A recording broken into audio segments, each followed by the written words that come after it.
4 rounds into his debut season as head coach. Are you impressed by what you've seen so far from Mike Blair? Yes, I am. I don't know whether it's through fault or design in terms of the attacking style that Edinburgh have implemented so quickly, but it isn't the speed in which they've implemented the game plan. Naturally, under Mike Blair, he was going to bring in an attacking flair. It's the way that he played as a player. It's what he did in the Scotland national setup as well. But it's kind of just fallen nicely for him. Ben Vellicott, some quick taps, Darcy Graham playing so well.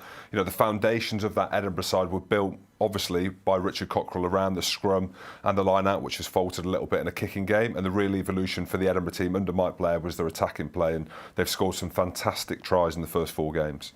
Well, he did make quite a number of changes to his starting 15 last week, and they did come away with the win. But how hard is it to kind of strike that balance between giving players game time, but then also trying to get the cohesion in that performance too?